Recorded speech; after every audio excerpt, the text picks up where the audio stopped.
Welcome to All About Diabetes. Today is session 1 of our comprehensive diabetes education course called Diabetes, Eating, and Wellness. It's DO for short. My name is Caroline Fornshell. I am a registered dietitian nutritionist and also a certified diabetes care and education specialist. I own a group private practice called Elwell for registered dietitians, and we have been hosting an accredited diabetes education course since 2013. Today, I'm so excited to be able to present to you our lead instructor. She is also a registered dietitian nutritionist, certified diabetes care and education specialist. Julie, take it away. Julie? Julie? Sorry, I'm coming. I was testing my blood sugar, making sure I'm okay. Welcome. Oh, you don't want me telling you kind of weird stuff, do you?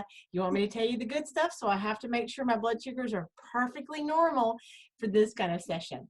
So not only am I an educator, I'm also a member of the club. Yep, I do this too every day and multiple times a day. So we'll talk a little bit more about that as we get through this session. And then we'll even talk, as we're talking about diabetes, and we'll talk a little bit more about me and some of my experiences too. Well, welcome, and we're so happy that you're joining us for this education portion. Today, we're talking, as you know, about what diabetes is all about. What is this? That helps us figure out what to do about it, right? We'll also talk about being active, eating healthfully. We'll talk about that quite a bit. Taking medications, how to keep all of this straight. Self-monitoring would mean, reviewing that blood glucose. What does it all mean? And when problems do occur, what do we do about it? And then how do we handle it all? Because it can be overwhelming at first.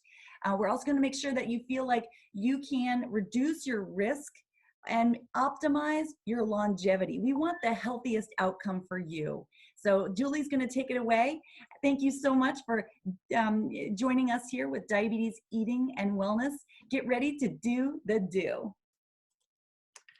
This is exciting.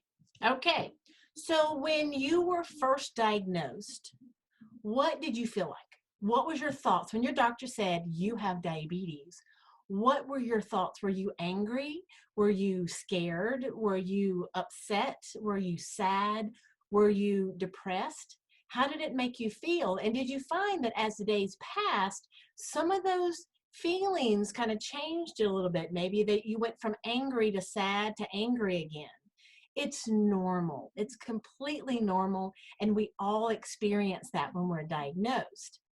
How did you feel when you were diagnosed, Julie? Oh. Well, I handle it a little differently than some people do, and you're not expected to handle it the same way that I do. I tend to throw a little bit of humor into some things. When bad things happen to me, I have to find a way to make it funny. Otherwise, it's really, really bad. So when I was diagnosed, I was just kind of flat. I didn't understand it fully. And I knew I had a lot to learn. I was sent to the hospital. I was in ICU for 5 days. I was in what's called diabetic ketoacidosis, and we'll talk about that later on. But when I was in the hospital, it was that night my mom and dad came into the room, and then the nurses kept coming in, but it was later on at the end of the night and when I was by myself in the room, that I started crying and went, I'll never get to have sweets, and I'll never get to have potato chips again. Turns out, yes, I can. But that was my sadness. And the next morning, I laughed about it and told the nurse, all right, start showing me what I have to do. I have to take care of myself. So for me, I'm a take a bull by the horns kind of gal. But I'm not expecting you to do that. No one's expecting you to handle it this way.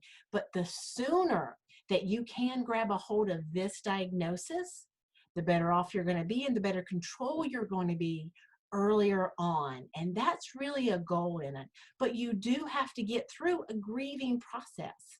And it is a grieving process because things are changing. It's like your old self is not going to be there and your new self is coming forward now. So it's a little bit of a grieving process, and that's completely understandable. How long did it take you to get through the grieving process, or what is typical? And of course, it's okay to not be typical. For me, it took probably several weeks to actually understand everything. I went on insulin from day one. From the second I was diagnosed, I was put on insulin. So that's learning insulin and learning how insulin affects your body and how it affects blood sugar levels. So, and I understand that, and then that's confusing. And then there are some people who may not have to go on medication. Some people can control it with diet. Doesn't mean that you don't have diabetes and you don't need to care for it, but it does mean you have to really make some changes in lifestyle. There are some people who go on medication and have to take certain medications for it. And that's okay. There are risk factors. So understanding those risk factors and what those are with whatever type of medication you're on is really important. And getting through that, I do like to say sometimes taking it baby steps. If you today, you're diagnosed today, tomorrow you go in and you throw away everything in your kitchen. What do you think is going to happen? You're going to put everything right back in the way it was before. It's overwhelming. We don't want it to be overwhelming. We want you to be able to handle it. So I like to say take it with baby steps, but not really tiny baby steps, but take it one step at a time. You're going to have better control in the long run. Slowly understanding everything. It's a lot of information. Be prepared. It is a lot of information. So we're going to give you this information in little bits and pieces. And then over time, you're going to learn, and it's just going to become a part of your life and part of your lifestyle.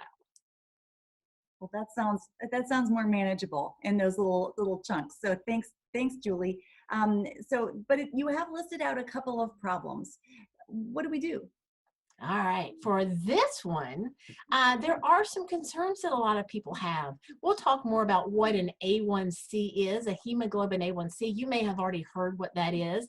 If you have not, we'll talk about it. But that is really an average of what your blood sugars have been. It's a blood draw from your arm, and it's an average of what your blood sugars have been over the last 3 months. So it's a good way for your physician or your healthcare provider to get a gauge of how well controlled you've been over the last 3 months. And if it's a little bit higher, then there may be some areas that need a little work. If it's been a little lower, there's going to be some areas that need a little work. We have to look at a lot of different things. Your doctor always tests your blood pressure every time you go into the doctor's office. That's completely normal. So those are things we're going to have to work on and make sure that everything is going to be okay. Your weight is another thing that it has to be really looked at. Some people may not need to lose very much weight. Some people may need to lose a little bit more. And that weight loss is going to help really control blood sugar levels much, much better. There are a lot of complications that could come along with this disease when it's uncontrolled for a long period of time. You could be out of control for, a couple of days, and that may not cause that much of a problem as far as some of the complications go, but it's long periods of time of lack of control where some of the complications come in. And a lot of people say that, and I've had a lot of patients say, well, my aunt was on dialysis. She had diabetes and she was on dialysis, and I don't want to have diabetes because that really scares me. Well, it doesn't have to be that way, though. You don't have to go on dialysis if you really learn all the information that we're going to give you and that you take control of this diabetes. Don't let diabetes control you. You control this diabetes. So you control it, and it's not necessarily inevitable that you're going to have to go on dialysis or that you're going to lose a limb. That's not an absolute. It just really depends on how well controlled you are over the years. It just looked like there was a lot of, things that are scary out there. And I really appreciate you saying that there's always something that we can do in order to prevent this and live our best lives. Amen. All right. So what is diabetes exactly? I'm diagnosed with diabetes. What does that mean? Diabetes is a disease, and I'm going to read what's on the slide. Diabetes is a disease in which the body's ability to produce and respond to the hormone insulin, and insulin is a hormone in your body, where that response to that insulin is impaired, and it results in abnormal metabolism of carbohydrates and elevated levels of glucose and blood in the urine. Whew. That's a lot of information in one thing. So let's go forward really quick and talk more about diabetes specifically and insulin, and we'll get into just a little bit more. So first of all, let's back up and let's talk about what is blood glucose. When you eat a food like carbohydrate containing foods, and when we talk about healthy eating, we're going to learn what those carbohydrate containing foods are. Carbohydrate containing foods, or that carbohydrate in that food, turns to sugar in the body. We also know it as glucose, blood glucose. Anytime you see OSE at the end of a word, that means it contains sugar. So blood glucose, or is also known as blood sugar, and I'll probably say blood sugar most often. Here I'm going to say blood sugar. So when that blood sugar is in our body, there is your hormone insulin. When that sugar is from the carbohydrate food is released into your blood, your pancreas says, whoa, there's sugar in the blood. I got to send some insulin out to take care of it. So what insulin does, insulin actually, let's say this is a cell. Insulin unlocks the cell. So insulin is like a key that unlocks the cell that allows that glucose to go in. Every cell in your body needs that glucose for energy. Well, with diabetes, sometimes, depending on the type of diabetes, but sometimes with diabetes, that either there's not enough insulin, or there's not any insulin, or that insulin doesn't work well. So let's say there's your cell, this is your glucose. Let's say, remember I said insulin's a key that unlocks the cell that allows glucose to go in. With type 2 diabetes, or what's called insulin resistance, that lock has been changed. So that key doesn't fit that lock anymore. So though there may be plenty of insulin in the body, it's not unlocking the cells because it can't, to allow the blood glucose to go in, or blood sugar to go into the cell, and that causes that blood sugar to build up in the blood. It doesn't have anywhere to go. It can't get into the cell, so it doesn't have anywhere for it to go. So it builds up in the blood, and that's called a high blood sugar or hyperglycemia.